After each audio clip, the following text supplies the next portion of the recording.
not in my league. You out of place. I'm not at the top. I'm outer space. Can't eat with us. We're out of place. I'm doing fine. I'm feeling great. You're not my fan. You can't relate. Straight talk going state to state. Ladies and gentlemen, boys and girls, your host is back with another one. Please help me welcome none other than a lady you've seen all over the place. She's in all of these current wrestling tournaments that are happening. She's chasing gold all over this great land. Without further ado, please help me welcome the Afro Punk, Trish Adora, to Straight Talk Wrestling. How are you? Hey, I'm doing pretty good. How are you?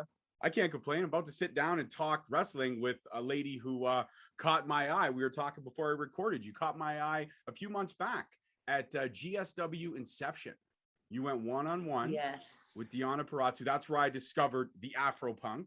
And ever since then, I've been paying a lot of attention. And wouldn't you know it, when Maria Canales announced the women's tournament, because, you know, her and I are kind of friends. We're not like super friends, but she's been on the show before.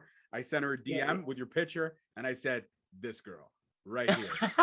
right. I'm not saying that I had anything to do with it. Obviously, your resume speaks for itself. Yes. But when she announced you, I was like, amazing. I was like, this is incredible. So talk to me about all these. I mean, you're in the GSW women's tournament to crown the inaugural women's champion. You're chasing gold in ROH right now. Like, you've already got one belt behind you. How you want to be? Do you want to become like the belt collector of the women's division? Is that the plan? Well, you know, I wouldn't want to collect too many things if I couldn't actively defend them and, you know, just be the fighting champion that I want to be. But I will never say no to a tournament. You know, I love the story of the fighting through everything and just making it to the end. You know, Tournament Trish is back in full effect. So we saw it at GSW. You know, we saw it initially when I won my Pan-Afrikan World Diaspora Championship.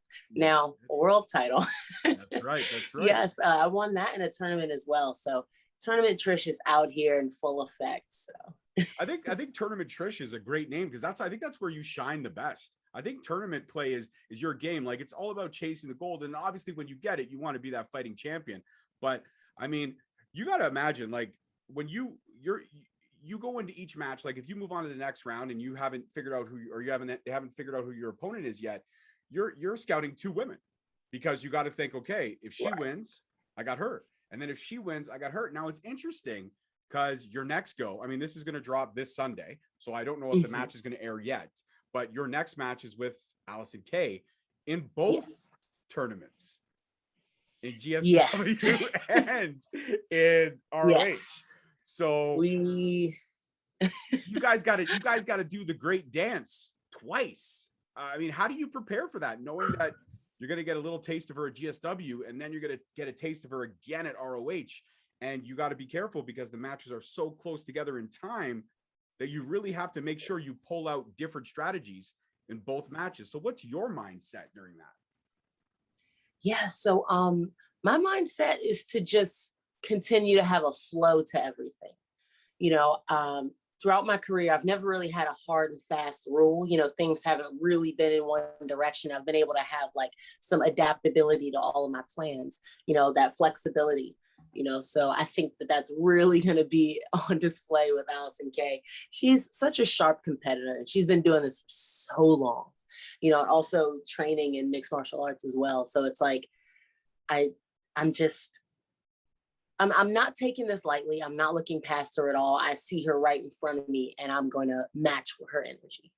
So. 100%. I think not only will you match it, and Allison is great. She's also a former guest of mine, and I respect her dearly. She's one of the true competitors in this business, day to day, going out there, working hard, hustling, having great matches. But it's hard when you got that much experience. When you're talking about a former NWA champion, she knows what it takes to win a strap, and you do as well. So right there, you're both going to match each other's intensity on that. But I also think she's going to have a little chip on her shoulder because you knocked off her good friend Marty Bell. You're going to have a fight on your hands because obviously she wants to go to war with her friend. Now that she can't, and you're the reason why she can't, there's going to be a little bit of extra motivation on her part. How do you counteract that? You know what? I try my best not to let things get too personal. Trying my best to keep the emotions out of the game, but sometimes they just bleed over. There's always something going on in the back of your mind. And I'm sure she'll have her friend on her mind. I'm sure she'll have Marty on her mind. And I may have to exploit that if I need to. That's a sound strategy. I was just going to say, you know what? Also, that could be her downfall, because she could leave an opening with frustration. She could spend, 2 minutes while she has you in the corner, 2 minutes talking smack, giving you that extra time to recover. And next thing you know, you can pull out. Talk to me about the finisher. You brought something back so old school when you went at Marty Bell. I haven't seen that move in such a long time. And you brought it back with precision. Once you locked the fingers, everybody knew, even the announcers knew it was over. It was game over. So talk to me about your appreciation for the old school, but bringing in your own personal flair to the wrestling world. Yeah, so that was, thank you. And that was kind of ingrained in me from training. I initially trained at Team 3D Academy in Florida. So their approach is old school rules with new school tools, right? So they're viewing things under the lens of the old school mentality, but the adaptability is there. And there's always been that adaptability to the culture of wrestling that's been threaded in to everything that I do. So it's a little bit easier to sort of adapt to all the incoming and like the exporting and things like that. But I'm sorry, did I answer your question? Or maybe yeah, okay, I wasn't sure. And I was like, before I start rambling, let me make sure, because I'm serious. I just talk so much.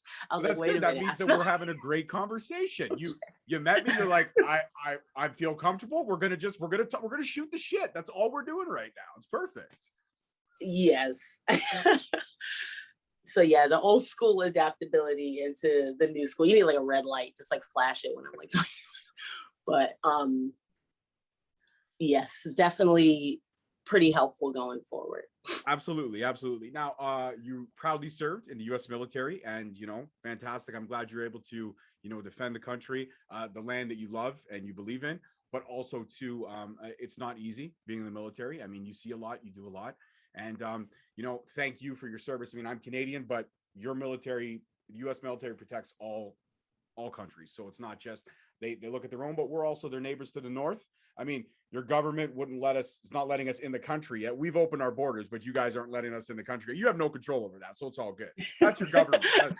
Listen, our government's just as screwed up. Believe me, trust me. You have no idea. I could tell you stories about how bad the governmental system is over here. Trust me.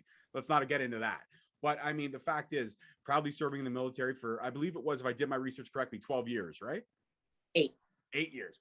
And I remember reading a really cool article about how you and one of your friends were sitting down, your tour was almost up. You're like, what's the next step? What do we do? And you just kind of looked at your friend and you were just like, I think I'm going to be a pro wrestler. Now that's a great moment, but were you always a fan of wrestling? Like, was that always in your life?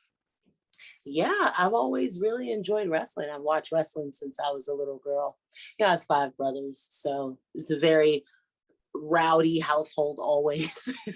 So wrestling was always on. There was always like a Monday Night War. What are we doing on Thursday? There's always just something to watch. You try to stay up late. So yeah, I've always been a pretty big fan of wrestling, especially seeing like Jacqueline and Jazz. And just that was the first time I was like, oh, okay, this is cool. This is cute. This is interesting, definitely piqued my interest. So for sure, representation is important, but I've always grown up loving wrestling. And that's fantastic. And you mentioned 2 fantastic ladies, Jazz, legend, future Hall of Famer, hands down. Jacqueline, already a Hall of Famer, legend as well. You look at those 2 ladies and you look at, you've got a mix mash of a little bit of everything that you are. You've got the power, the speed, which both ladies definitely had, power and speed. The one thing I think you have that both ladies didn't have, but you have it just a little bit more, is your agility is definitely off the charts. You can move around that ring very fluid. And I mean, this is somebody who's never stepped in a ring, but I've been a fan my whole life, so I appreciate the business. But what I noticed in that match with Marty Bell is, because I was interested to see, because I had seen you go toe-to-toe with Deonna. Now, Deonna, very technical. She's not so much finesse. She can brawl, get down and dirty if she needs to, because that's just who she is. But when it came to Marty Bell, it was a little bit more, how should I say, fluid, a little bit more free. Like, you two were just in sync. And that's what I love about wrestling, because it's that ultimate dance. You find that great dance partner in the ring that you can have that amazing chemistry with, and you can tell a great story. And I think that was the coolest part about that match, was the story that you two guys told. How much pride do you take in, I mean, this is kind of an off-keel question. So in every match, you want to go out and tell a great story, but sometimes it doesn't always work. But when it clicks, and you know it. And during that match, I know it clicked. How proud of that match were both of you? I mean, obviously it didn't go her way, but when you walk through the curtain, we all know about kayfabe. You probably hugged it out and you were like, that's a great match. But I mean, you could just tell that there was chemistry there. How proud of that match were the both of you ladies when it was done? I'm extremely proud of my craft. I take this very seriously. I do train in the ring 2 to 3 times a week. I'm always watching tapes of my peers, tapes of people that I look up to, my own tapes, which has been such a growing pain for myself, just watching yourself on camera has been, but you got to do it. That's how you learn and you grow and you get better. And the feeling that I felt after that first victory, walking through that curtain, Jonathan Gresham was one of the first people I saw, and he gave me the thumbs up, and I'm like, all right, okay. It's a good feeling. I feel good about, what I bring to the table. And Marty is such a sharp competitor too, very much so, and has been, in some of the top companies in this business, and has been able to show and prove her worth as well. So it was just such a really cool moment. It's all coming together. It's a good feeling. These past couple of matches, these past couple of weeks, months, it's all good feeling. So absolutely, it is. And you should be proud of your accomplishments, and ROH should be proud. I mean, all of women in general in this business should be proud. It's taken a lot of, when I interviewed Maria, one of the great quotes that she said in that interview was, the first ones through the wall get the bloodiest, talking about her time in WWE when she was a diva, fighting for more, striving for more. And then all of a sudden, it just kind of came together.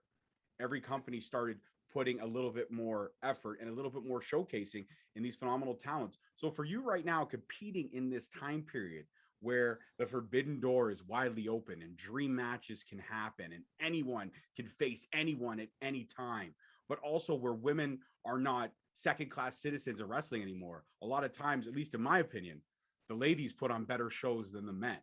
I have way more fun watching the women perform than I do the men, because I always feel like the women are wrestling with that chip on their shoulder.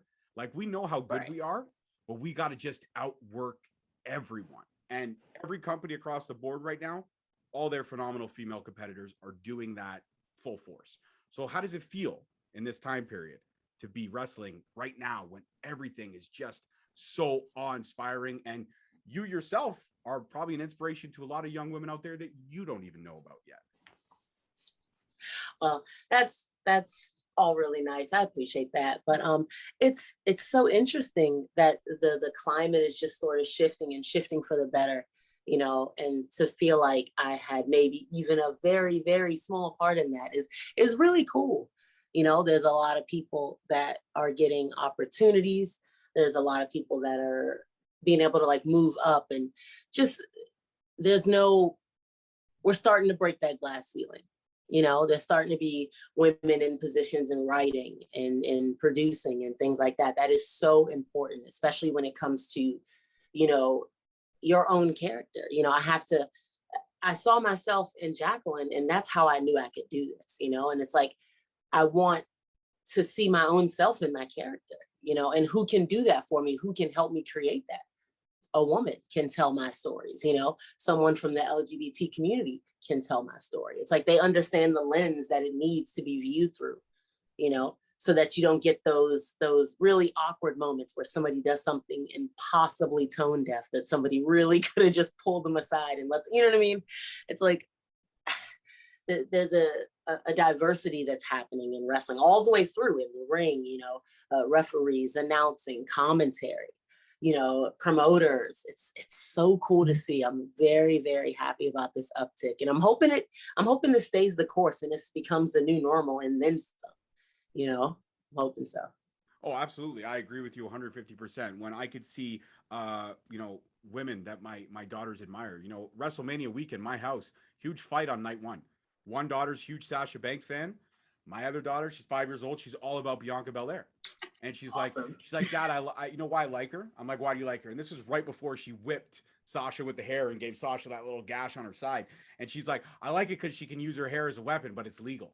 And I'm sitting there, I'm like, this is my 5-year-old saying this. I'm like, but Hey, she I'm like, gets it. I'm like, you get that, buddy. I'm glad that you get that. But also too, remember that even though she can use it as a weapon, she doesn't always use it as a weapon. She goes, yeah, but I like it. And then 2 seconds later it happened. She goes, see, Dad? And I was like, oh, okay, well, there you go. You got me. You got me. But just to see, you know, my 2 daughters, because my wife and I are such big fans, to see the 2 of them like actually arguing passionately about who they wanted to win reminded me of my childhood, like going to school after Monday Night Raw. And all your friends be like, dude, did you see last night's Raw? It's like, yeah, I did. It's like, I can't believe Triple H did this. I'm like, what are you talking about? The Rock sucks. Triple H had to do it. You know what I mean? Oh You my get God. so invested. And that's the great thing, because it's a bright spot for the next generation of wrestling fans to appreciate everything.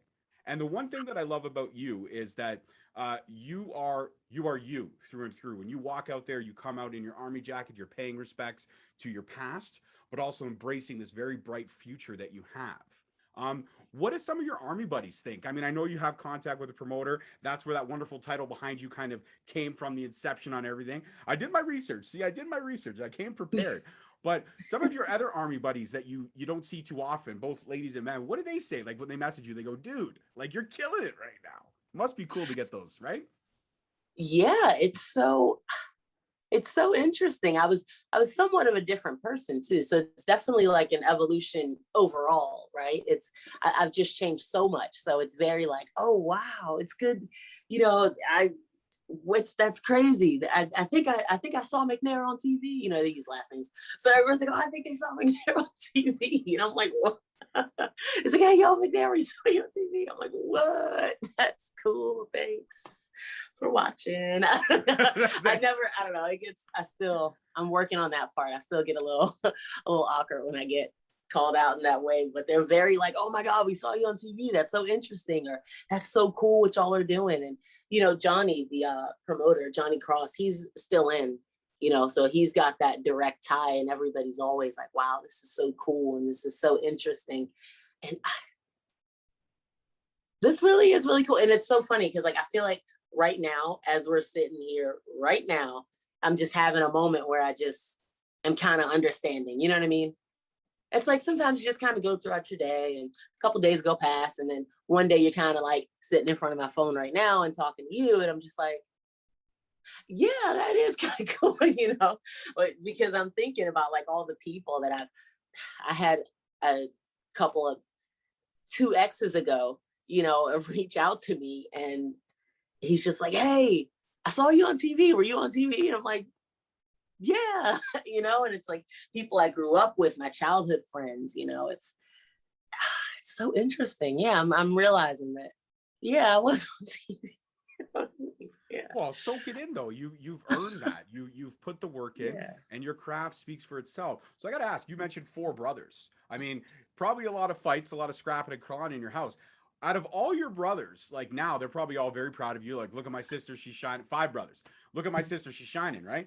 But I mean, now you could probably kick all their butts with one hand tied behind your back. Seriously, you know, from then too, from a kid, I was throwing them around, you know. I was not, and especially as a wrestling family, you know, you got the figure 4 and the walls of Jericho and the sharpshooter, and you just get bent out of shape as a kid. So you got to learn how to like hold your own. You know, I had to learn some suplexes pretty young. I had to figure myself out, seriously. So yeah, they're extremely proud. So what was your like when you guys were all messing around and stuff? What was the go-to move that you like? What was your go-to move if you had a submission to give on your brother? What would you give him? The figure 4? Were you an armbar girl? What was it about? Like, what would you do? Well, look, I would go straight for the walls of Jericho. Classic. Really, because it was pretty simple. You know, you grab it, step over, give it a lean. It's pretty. You know, we're just kids and we're just acting it out. You don't know how much is too much. So, you know, you definitely pushed the boundaries a little bit.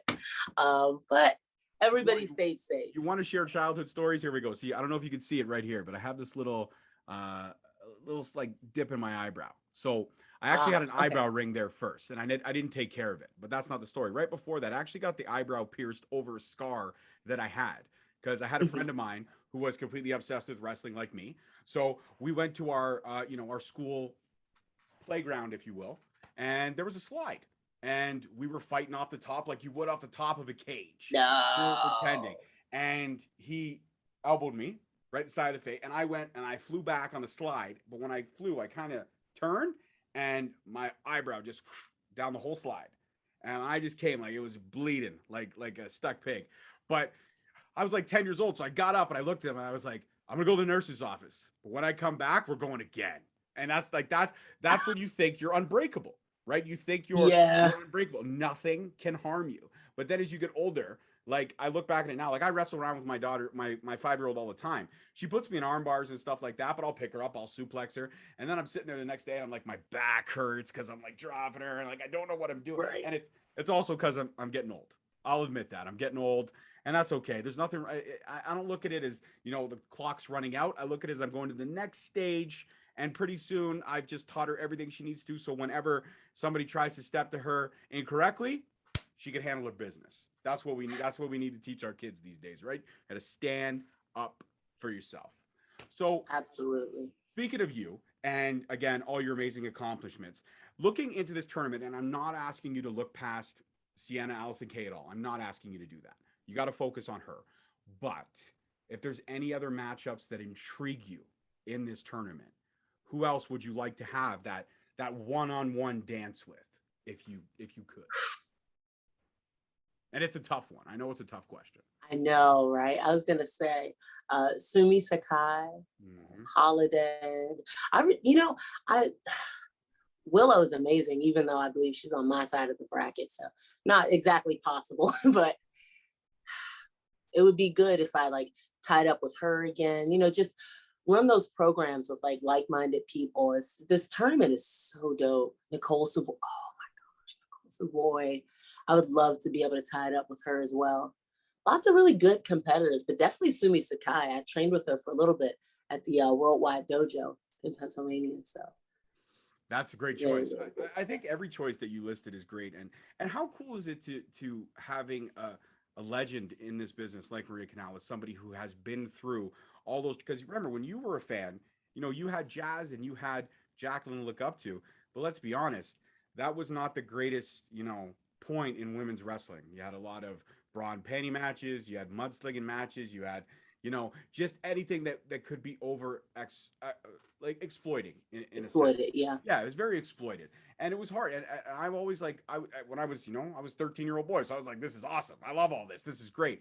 But now as a dad, I'm so happy that we're well past that. And like you said, I hope the uptick continues. But I mean, we're so close to that glass ceiling now, and everything women have accomplished in the last 2 years alone, they've been able to have Hell in a Cell matches, steel cage matches, ladder matches. They've been able to literally break down every barrier in wrestling. What do you think is the next uptick? Do we need to finally get to it? Do we need to have we had it with Tessa Blanchard as a heavyweight champion, but do we need to have an actual fighting, defending heavyweight champion for a little bit of a longer run to make it count this time around, in your opinion? You mean as it relates to the independents, or you mean as it relates to the tournament? As it relates to women's wrestling as a whole, there's been so many barriers broken these last 2 years. What's that next? You mentioned earlier about the next uptick. You want the uptick to continue, but what's the next level that women can go to in this business when all these barriers have been broken down in this relatively short time compared to how long they've been fighting for it? You know what I mean? Right. Yes, I can understand. I think that there's still, just more to do, being put in training positions. I would like to eventually open up a training school. I want to bridge the gap between US wrestling and worldwide wrestling, so in the UK and in Mexico and Canada, things like that in South America. So that's just a me thing, because I feel particularly ambitious. So I'm looking at this, I'm like, oh, this is just the beginning. Pro wrestling, PWI is saying that, okay, I'm a world champion now. And I'm like, okay, lovely. I'm happy to have that distinction. I'm happy to have broken down that barrier. And now we keep going. Now I'm looking to defend a world championship all over the world.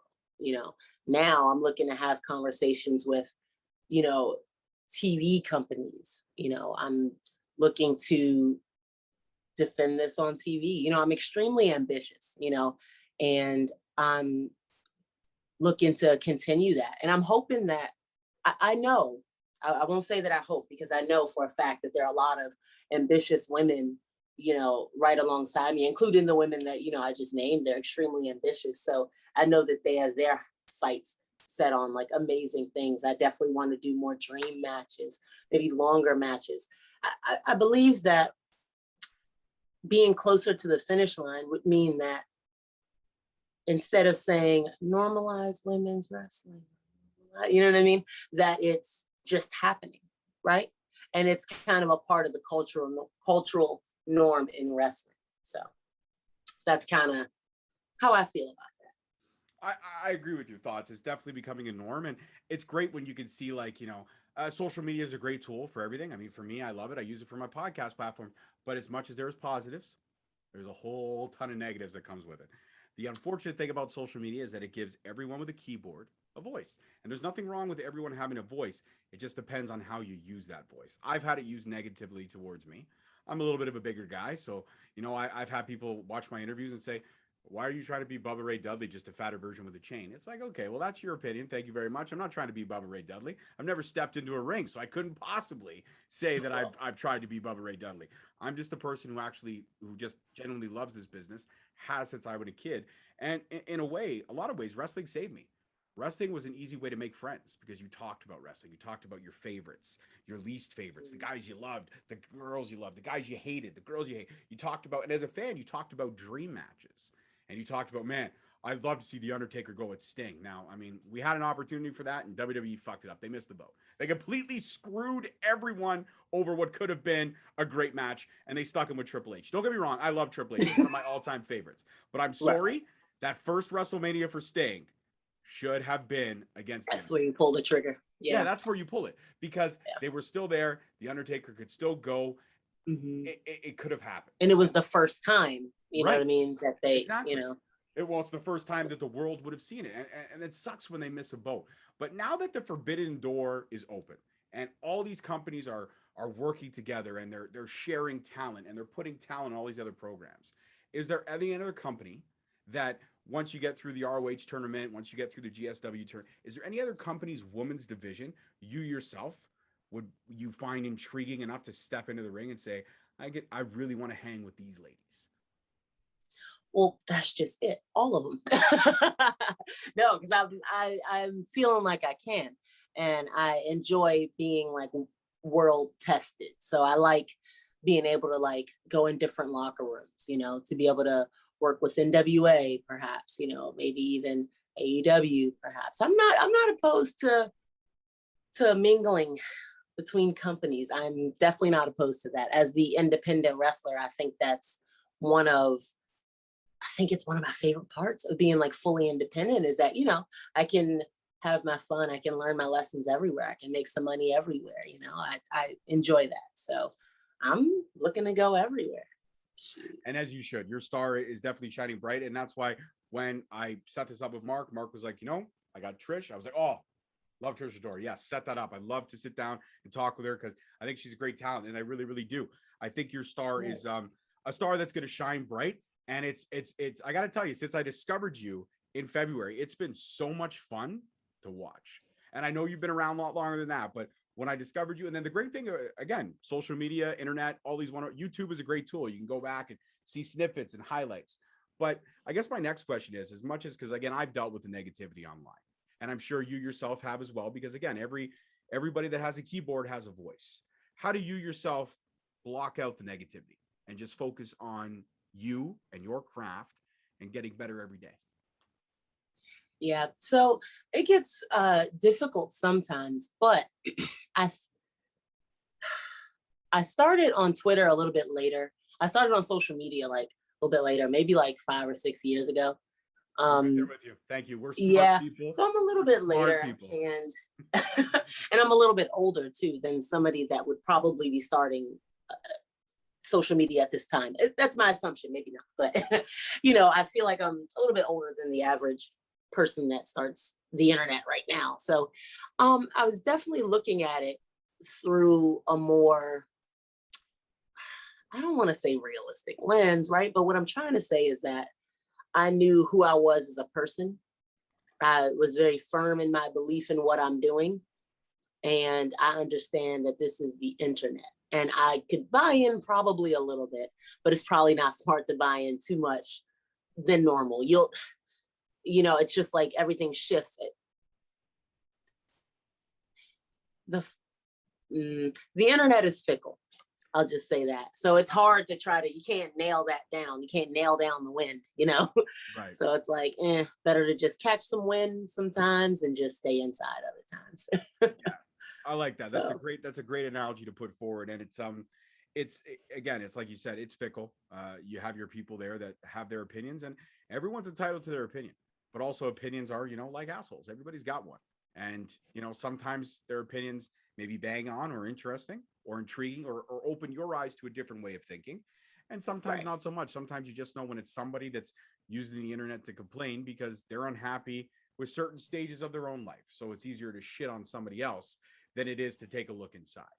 And to those people, I say best of luck. I hope you find whatever you're looking for. That's the truth. Well, let's get back to you and let's get back to wrestling.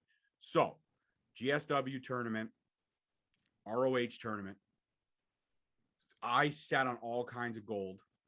You mentioned NWA. I know they got a tournament starting. I'm sure there's the powers that be at NWA, Mickey James, and all those behind the scenes, Billy Corgan. I'm sure they're keeping an eye on some of these tournaments, and they want to see who potentially could be in there. But there's one dream match that I myself see for you that I think would be electric. And it doesn't have to be, overhyped or overstimulated. It just has to be a simple one-on-one great dance. And honestly, for me, I don't know if you've ever faced her, but for me personally, I think you and Thunder Rosa would be fantastic. I don't know if you've ever faced her, but I think the story that you two could tell would be magic. So AEW, if you're watching, right, take a look at Trish for Adora. sure. We had not wrestled before. I met her in passing twice, actually. So not really firmly either, introducing and things like that. So I think that would be really, really interesting.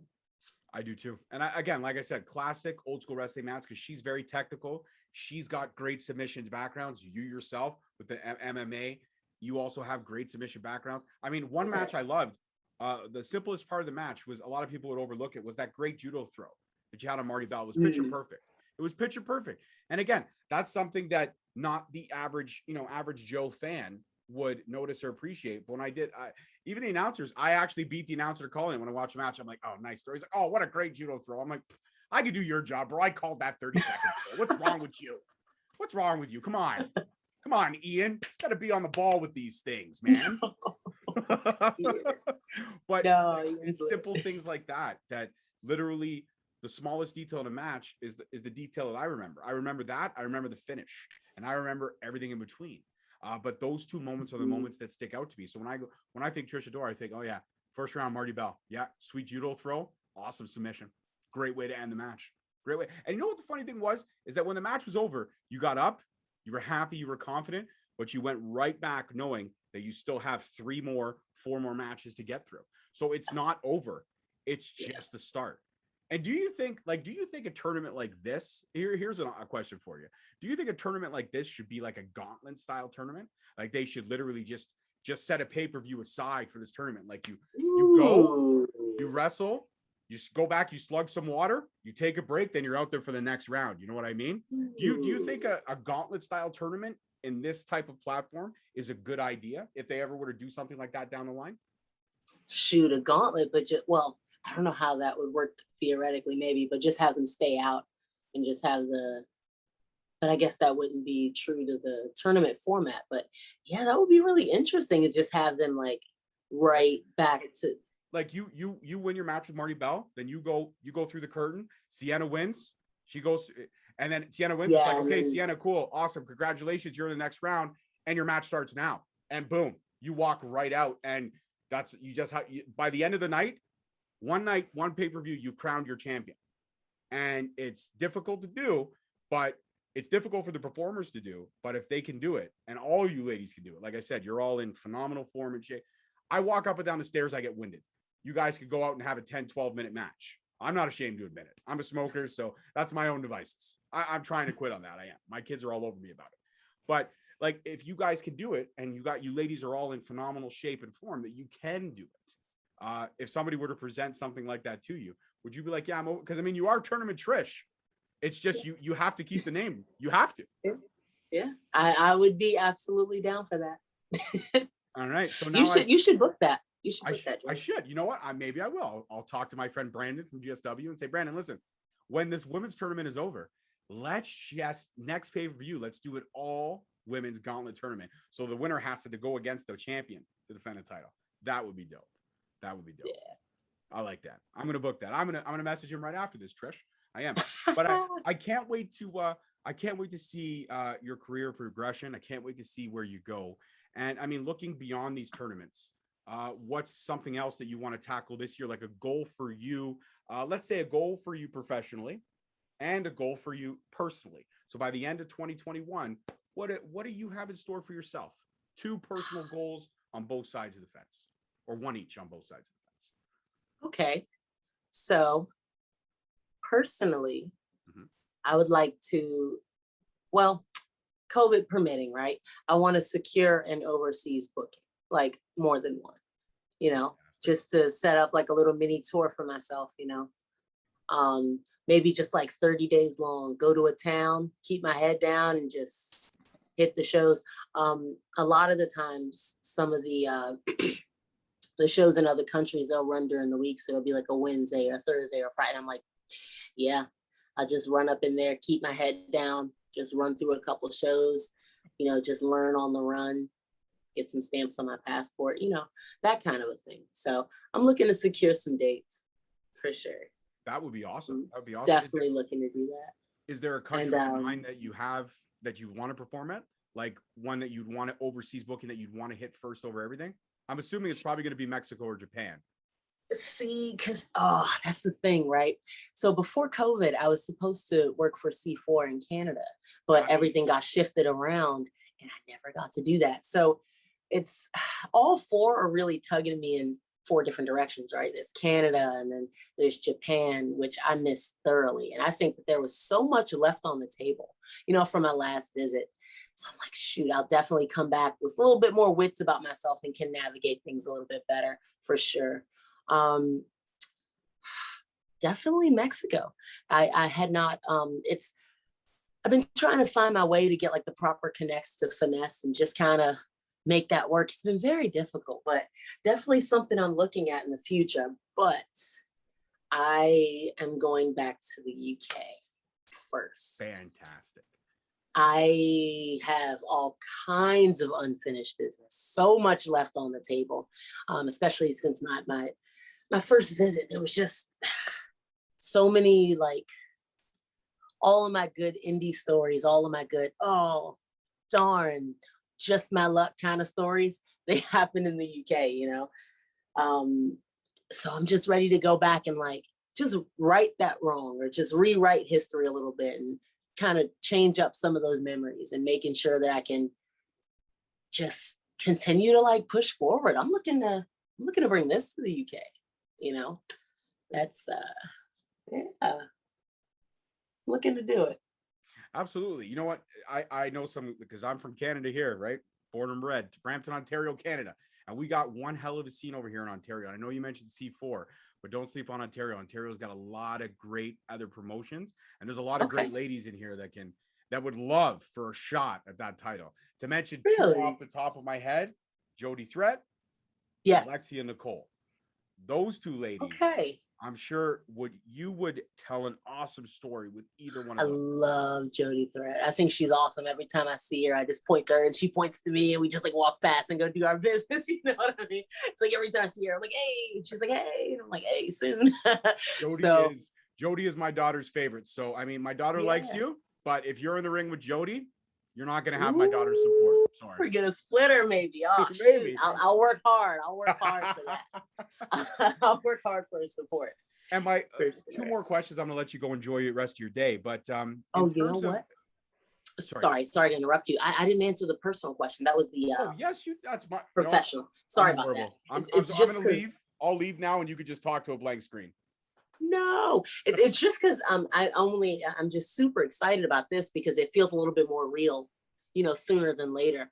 But I'm actually looking to hopefully start to transcend wrestling and take some talents and just pour them into other avenues. So I'm looking to get my modeling portfolio situated and just, try my hand at some modeling, one day I think I'm gonna get sick of hitting my head sometimes. So I'm just, starting to like grow some seeds and just watering some things elsewhere to make sure that transition can be smooth. And I'm really excited about that. So absolutely, good for you. You can do it because you are very easy on the eyes. I cannot. I cannot. I don't have the face for modeling. I have the face for conversating. That's what I have the face for, not modeling. No modeling here. But in terms of, again, being an inspiration to women, you talked about Jacqueline, you talked about Jazz being an inspiration to you. There are definitely little girls out there who look up to you and they think, man, I want to do what she does. I want to go that avenue. I want to tell stories. I want to have a championship on my arm, and I want to just rock. I want to take the world by storm. If there's a young lady that's watching this, or a young man that's a fan of yours and he's watching this and he or she's thinking, man, I don't know if I could do it, what would be the one thing that you would tell them advice-wise in this business to say, hey, you know what?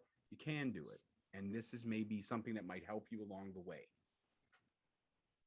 Yeah, honestly, I would say that you have to find your group, trying to pursue wrestling has been really interesting for me personally. There's just a lot of little struggles that you kind of don't really think about. It's such a financial struggle, it's an emotional struggle. There's so many things that we go through that we would just go through. But now that we're on social media, it's like those things are, now we're going through those things in front of people. So, that just adds another layer of like stress and things like that. When you don't have your friend group or your peer group or your core group of people, maybe if it's just one other person, for me, I have like a really tight knit group of maybe like 2 or 3 people, and that's kind of my safe haven. I feel empowered and comfortable to bounce ideas off of them, to hear their ideas, to watch their promos and like give them feedback. They watch mine and we watch each other's matches and we look out for each other professionally. And you grow that over time, but it's really important to, make an attempt to maybe try to foster that with some like-minded people. It'll make your journey a little easier, probably. It's definitely made my journey easier because I did the front half doing all the heavy lifting and being actually a little bit upset about it, just kind of not happy, just to think about my mindset, back then was just not very good. I'm in a better place now because when I have a thought like that, I just know I'm not alone. I have peers that also feel that way. So if you're like just starting off in the business or in anything, actually, I think just finding a core group is always just a smart call to me. So. Absolutely. I agree with you 100%. That's fantastic advice. And anybody out there that's watching that, take it at the truth, because I have my core group of friends as well. None of them, surprisingly enough, except for one of them, are wrestling fans. The rest of them are not, but that's okay. A couple of them have actually watched my interviews, and I've turned them on to wrestling a little bit. They're like, okay, I get it now. I like it now. It's all right. It's not, it's not the greatest thing. Like if I'm bored on a Saturday or bored on a Sunday, I'll watch something, but I won't go out of my way. Watch it's the like, entire okay. thing. It's like, all right, thanks for fitting us in there, bud. I appreciate it. And my last question, my final question. Everyone has that dream opponent, that one person they'd love to get in the ring with. Now, this question could be anyone that's passed on, anyone that's not active, or anyone that's currently active. If you could pick any wrestler, doesn't matter, male or female, your dream match, who would you love to step into the squared circle with? Well, as a full circle moment, Jacqueline or Jazz. Me and Jazz were set to compete. We ended up tagging on a show, Black Girl Magic.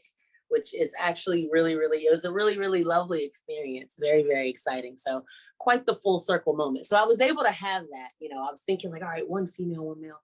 So, okay, I have that under my belt with Jazz. I'm hoping maybe we can run it back in some way before her retirement. She's on a retirement tour right now. So my hope is that we can do that. Let's see. And funny enough, last year there was a show and I was supposed to wrestle Jonathan Gresham. And the show ended up not happening. And ever since then, that seed has just been planted there now, and now it's kind of like, all right, it'll happen when it's supposed to happen. Like the universe will allow that if that's meant for me, but that's such a dream match of mine, and it was very, very close to happening. So I'm wondering what the universe has in store as far as that goes. So. Well, if I could speak on behalf of the universe, we have to make that happen now. Because as soon as you said John, I don't know if you saw my reaction when you said Jonathan Gresham, I was like, I like it. I like it a lot. Honestly, that would be a very cool match. And I hope the universe, the stars align in some way, shape, or form. That match can happen. And if that match does, you let me know. You DM me, Straight Talk Wrestling on Instagram. You DM me and you say, George, it's happening. And I will go there. I will figure out a way to be there just so I can cheer my hat out. And I'll put it on wax right now. I love Jonathan Gresham, but I'll put my support firmly behind you in that match. Yes. There you go. You got it. My dear, thank you so much. It was an absolute honor to sit down and talk with you. Like I said, this is going to drop on Sunday. I don't have the calendar in front of me, but let's see. The 15th, August 15th, this is going to drop. So we're recording it on the 11th. It's going to drop on the 15th. I'll tag you in everything so you're aware of it. Maybe get a few shares. It's up to you. No pressure. Yes. But before you go, please, I follow you on all social media platforms, so you don't have to worry about it for me. But for anybody else who wants to follow your journey on the wonderful world of social media that we spoke about that can be fickle, where can they find you? Yes. So on all my socials, I'm at Trish Adora 202. And that's on Instagram, that's on Twitter. On Facebook, I have an athlete page, and that's called Around the Way Girl. So you can follow me there. I keep those relatively updated daily, every 2 or 3 days. So always posting about so many things that have been going on. August has been stuffed to the brim. There's so much going on. But I do have an episode on IWTV, that's Independent Wrestling TV. They have a series where they give these cameras to independent wrestlers, and they just kind of gave me a camera for about 8 weeks, and I just filmed like a little snippet of my goings on. So I have an episode of that. So very, very interesting stuff for me on the horizon and just in general. This has all been crazy. Thank you so much. No problem. Thank you for taking the time out. It's always a pleasure to talk to someone who I respect and admire in this business. And now the cool part about this is not only can I say I've sat down with Trish Adora, but Trish Adora is my friend. And that's pretty freaking cool. I can say that. So you are officially now a member of the Straight Talk family. Anytime you want to go round 2 with me, I'd be honored to have you on the show. As always, guys, I'm your host, your boy, George Mackay. You know my socials. You can hear them at the end of the show, too. Peace, love, and wrestling. See all of you guys next time. Peace. Thank you so much for listening. Don't forget to tune in next week for another great episode on all available podcast platforms and hosted on Podbean. Also, check us out on YouTube at Straight Talk Wrestling, on Instagram at Straight Talk Wrestling, on Facebook at Straight Talk Wrestling, and on Twitter at _Straight Talk. And if you feel the need to buy some sweet merch, check us out on ProWrestlingTees.com. Leaving the scene with no trace, none in my league. You out of place, I'm not at the top, I'm outer space. Can't eat with us, we're out of place. I'm doing fine, I'm feeling great. You're not my fan, you can't relate. Straight Talk